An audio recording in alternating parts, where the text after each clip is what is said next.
Alright guys, this is Kenny Smith, Total Force Holdings Incorporated. This will be my very first video going to Patreon. I need to lift this up just a hair. Alright, so I figured the best thing to start off with would be a sort of a brief introduction. I started the martial arts in January 1993. I started with Taekwondo, eventually moved into Hapkido, and I got into, now there's no shortage of martial arts that I find interesting, and I train in quite a few of them. I hold black belts in Taekwondo and Hapkido, and I've been doing it all my life. At 17, May 31st, 2005, a whopping 4 days after I graduated high school, I went to my alma mater. Graduated Marine Corps Recruit Depot Parris Island, August 26th of 2005. Didn't do anything special, nothing fancy, nothing crazy. I wound up going into the marksmanship community as a combat marksmanship coach in 2007, and that was the highlight of my Marine Corps career. I was in the Marine Corps for 6 years. Reserve contract, gotta love it. But anyway, we went through that. I was exposed to the Marine Corps' method of shooting and how to coach other shooters. The best thing I got out of that was obviously how to coach a shooter. I've been shooting since I was 4. Matter of fact, I've still got my first rifle. It's an Ithaca 49N, single shot, 22 Magnum. And I still enjoy shooting that rifle because it kind of makes me feel like my granddaddy's with me again. But anyway, when I was younger, wasn't always the, let's just say, nicest person in the world. So I learned a lot about violence, both through the martial arts, how to apply it when I was in the Marine Corps as far as with firearm. And I got pretty comfortable with using it when I was younger. I've been bouncing off and on since 2008. From 2009 to 2013, I wasn't doing much with it. I've worked for what is now Noose Defiance Group, which is a military contracting firm in one form or another since late 2009. I've done all kinds of stuff for them. I've done executive protection work. I've done investigative work. I'm a role player for certain training exercises that they do. You know, I've done quite a bit with them, and I'm very grateful for JP and his time and bringing me in, making me a part of that team. One thing I got into noticing, really in 2006, I got a level 2 instructor certification in Filipino stick and knife fighting from Julius Melagredo. And when I actually learned the science of fighting with the knife, a lot of the knife defense and a lot of martial arts worlds out there royally sucks. It just does. So I started taking a knife fighter's approach to knife defense. And that was kind of the catalyst for this. In the Marine Corps, I got a great deal of how to use the handgun, but not so much how to deploy the handgun. So I started thinking along the line of deploying from a low-profile carry, a concealed carry, and even from a duty aspect. So for law enforcement, military guys. Well, there was very few, SWARS International and ShipWorks are good at this, teaching bridging the gap between the empty hand, the knife, and the gun. But I've taken my approach from 25 years in the martial arts, from teaching stick and knife fighting for about 11 years now, and from what I learned with the handgun and the rifle in the Marine Corps. And I've taken more of a Jeet Kune Do-like approach. There is no bad answer. There's just a bad answer for you. Now, there are certain things that are going to be bad, like the guys who think that my heavy bag is, matter of fact, you see where my hand is, okay? Right there at the tips of my fingers is my heavy bag. So if this heavy bag is the bad guy, those who think that you're going to speed rock and this handgun is loaded, by the way, there is nothing that way. Absolutely nothing, except the wall of my building and my heavy bag. If you think you're going to speed rock and lean back like this and pull that off, and no, you've got to stop that forward motion. That was one of the things that me and a very good friend of mine used to drill quite a bit, and I got to thinking, probably not the best idea. And that comes from my experience as a martial artist with leaning back, unless you're projecting forward, you're off balance. And obviously, even the best Brazilian Jiu-Jitsu guy in the world will tell you, you really don't want to be rolling around in the parking lot if you don't have to. So I started thinking of, if you don't get an immediately effective shot, you just get railroad trapped. Now you're in a ground fight. You're having to deal with the problems of a ground fight while trying to retain your weapon.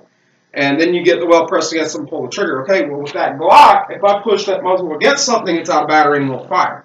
So I started kind of looking at things like, how do I take a martial artist perspective and make it work with the hand, with the stick, with the knife, with a handgun, with the long gun? What I'm teaching is very little different than what you'll find anywhere else. I'll be the first to admit that. Because there's not but so many ways to hit you with your hand. There's not but so many ways to throw an elbow. There's not but so many different ways you can kick. There's not but so many joint locks you can apply. There's not but so many ways to take somebody down. There's not but so many ways to shoot a firearm. There's not but so many ways to carry a firearm. Now, there are some that are better than others, but a perfect example of this is, unless I'm just using MPT gear or gi pants like I am now, where this particular holster isn't well suited for it, on the normal street, I'll carry in an appendix position, but that doesn't work so well for my wife. So she has to carry another. So it's just one of those things. I don't care where you carry. I don't care how you carry. Here's what I care about. One, do you have a good mindset? And that doesn't just mean being prepared to fight and use force.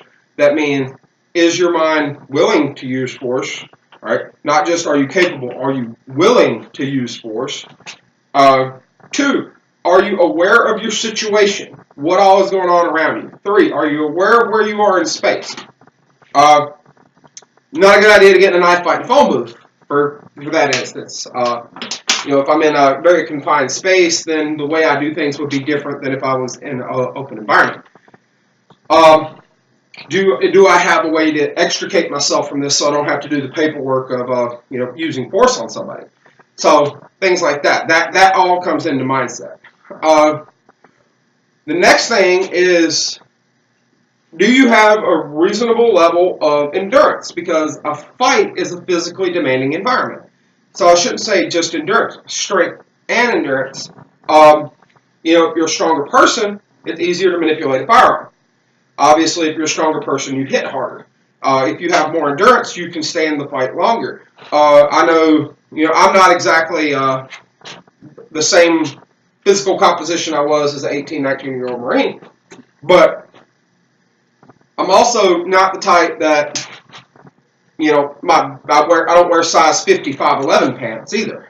So one thing that bothers me is you see a lot of people that think they're just this great gunfighter, and the biggest threat they're running into isn't so much the gunfight, but it's cardiac disease. It does you no good to be able to shoot a half minute of angle with a Glock 42 at 100 yards if you are winded when you get done walking 100 meters down to the end of the range to score and pace your target. So, and one of the big things that got me thinking about that was the martial arts aspect, because if we look at, even in the law enforcement world, most fights with a handgun started extremely close range, and someone with solid empty hand skills at that contact distance where you can reach out and touch them can stop the problem before you have to get to the gun. It is much less paperwork if you punch someone in the nose or hit them in the chin with a palm strike or something to that effect and knock them out, or you grab them, you put them in a joint lock and take them to the ground, than it is if you put a bullet in them. So this is obviously desirable, but hand-to-hand combatives is physically difficult, it's physically demanding, it's painful to train. So a lot of people don't want to do it, but I think it's absolutely essential. Namely, let's say you go to the courthouse. Maybe you were a bad boy going down the road. Maybe you got summoned for jury duty. Maybe you're just going to pick up your wedding license. You could be picking up anything. If you're in the courthouse, you're scanned for weapons. So the odds of carrying a purpose-built weapon in there are pretty fucking slim, and it's typically not a good idea, because if somebody finds it, they're not going to be very happy, and you're gonna be in the courthouse again. What is a weapon that nobody can take away from you? And that's empty-hand combatives knowledge. You get on a plane. All right, so I know plenty of people that fly with something like this. This is Coin Purse, the Hot Tamale from Mean Gene Leather. It packs a pretty good wallet. I know plenty of people that fly with this, but I know a lot of people who don't. And a TSA agent that knows what this is might give you a hard time over it. So it might be encouraged. I'm not saying it's legal or illegal to carry this on a plane, but something like this might be your only option. The old sock with a bunch of quarters in it works too. But until you start talking about improvised weapons or weapons of opportunity like that, you're really stuck with there's not much you have available. And even if you do have those options available, the ability to use good solid tactics from an empty hand combatant's perspective makes those that much more effective. With a knife or an impact weapon, if you come into the bar a bounce at, you're not getting in there with a weapon. You're just not. So, and that's not because I think that's a good idea. No, it has nothing to do with this. The fact is, I'm told to make sure people don't bring weapons in there. That's my job. So, the way I see it, the only people with weapons in there are us security guys and law enforcement, covered under LEOSA, as long as they're not drinking or are on duty. So, if you go into a place like that, having the ability to use the empty hand, I can't take those from you. What am I going to do? When you come in and ask you have any weapons on you, say, I'm a gold gloves boxer. I'm not going to cut your arms off. No, that's stupid. Okay? So having that always gives you a weapon available, and if you have good, solid empty hand combative skills, you're always armed. With the stick and the knife, it's not hard to find something to hit somebody with. You're on the plane and a guy gets stupid. Well, you know what? You're sitting there and you pick your laptop up and use it as an impact weapon. You take an umbrella or a cane, because you can carry a cane just about anywhere, and use that. So having good impact weapon knowledge is always beneficial, even if you don't carry a purpose-built impact weapon like an AS baton or a PR-24. Same thing with an edged weapon. Okay, it's not, you can break a CD or a DVD and have a DVD shank, for lack of better words. You know how to use an edged weapon, you can make that work. If you're carrying a concealed firearm, I strongly recommend also carrying a good solid knife. Why? Because there are a lot of places where you can carry a knife that you can't carry a gun. So having that option available and knowing how to use it is the big thing, is always advisable, at least to me. So I take a look and I don't see it as there's hand-to-hand combat, stick fighting, knife fighting, gun fighting. I don't see it that way. There's just fighting. To use the McMap motto, I'm a big believer in one mind, any weapon. You should be as adequate a combatant with the empty hand as you are with the stick, as you are with the knife, as you are with the gun. I take that approach, and it's not a modular component. All right? I can't teach you how to fight with a stick or a knife without teaching you how to fight with your empty hand. I believe that trying to fight with a handgun, in particular, without knowing how to fight with the empty hand is self-defeating. It's all one. It's all fighting. So what I'm going to start today, and this video is obviously going on Patreon. This will be one of the ones that don't go on YouTube. I'm starting, and I don't know how many parts it's going to be, but it's going to be a lot. A foundational series. This foundational series covers what I consider your foundation to stand on as far as techniques, tactics, and procedures to make you a full combatant with up to a handgun. So you're going to get modules on empty hand combatives. That'll be the first series of modules I produce. Why? Learn how to fight with an empty hand, you'll be better with the rest. Also, no one can take hand-to-hand knowledge and body parts off of you to keep you from using them. Okay? Even if you get locked down in a supermax prison, you will still have those weapons that you've learned to use through good empty hand combatives training. Okay? So, we'll start with empty hand, and then we'll go on to the stick, because it's easy to find something to use like a stick. It's easy to find an impact weapon. We'll cover some things that most people don't think about on impact weapons, but those will be a few months down the road. After that, we'll get into edged weapon combatives, both point-based and edge-based. So both sticking and cutting. After that, we'll start doing improvised weapons of opportunity. That'll probably be a 1 or 2 part foundational series, but it's good knowledge to have. Because let's say for a minute you're a school teacher and you can't carry a weapon into the classroom. I know a lot of places have passed where you can carry with concealed carry permit. And I think that's a great idea. However, there's a lot of places where that's not an option.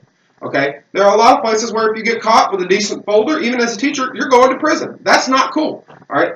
I don't care who you are. I don't care how ugly you are. I don't care how big you are. You're too pretty for jail and too ugly for prison. Or I'm sorry, too small for prison. You're too pretty for jail and not big enough for prison. Nobody is. So, if you had the ability to use an improvised weapon and some idiot decides he wants to come start shooting up the place, I'm pretty sure if you bring him over the back of the head with a fire extinguisher when he walks past, you might be able to solve the problem.